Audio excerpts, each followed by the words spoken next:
আসসালামু আলাইকুম রহমতুল্লাহি ওয়া বারাকাতুহু। শুরু হয়ে গিয়েছে আমাদের ইসলামিক স্কলার্স একাডেমির হুফাজ ট্রেনিং। এই কোর্স শুরু হয়ে গেছে আলহামদুলিল্লাহ। তো আমাদের প্রথমেই যিনি রেজিস্ট্রেশন করেছেন প্রথম ছাত্র হাফেজ মাহিম হাসান শুভ, তাই না? জি। তো আমরা তার কণ্ঠে পবিত্র কোরআনুল কারীমের তেলাওয়াত শুনবো। তারপর ইনশাআল্লাহ আমরা ধাপে ধাপে একটা ক্লাস আগায়া যাব। আপনারা আমাদের পাশেই থাকেন। তো তুমি তোমার নামটা বলো, তারপর তুমি কিছু তেলাওয়াত করো। জি, আমার নাম মোহাম্মদ মাহিম হাসান শুভ। أعوذ بالله من الشيطان الرجيم.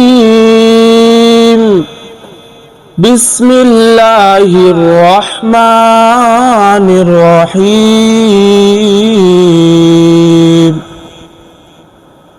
يا أيها الذين آمنوا استعينوا بالصبر والصلاة إن الله مع الصابرين.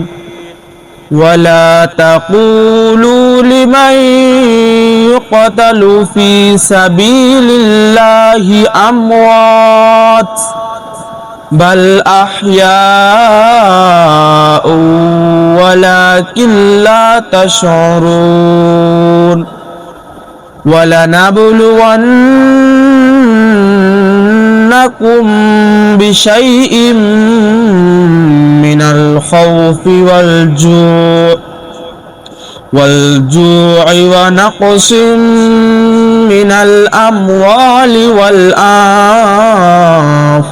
والثمرات وبشر الصابرين الذين إذا أصابتهم مصيبة قالوا إنا لله وإنا إليه راجعون.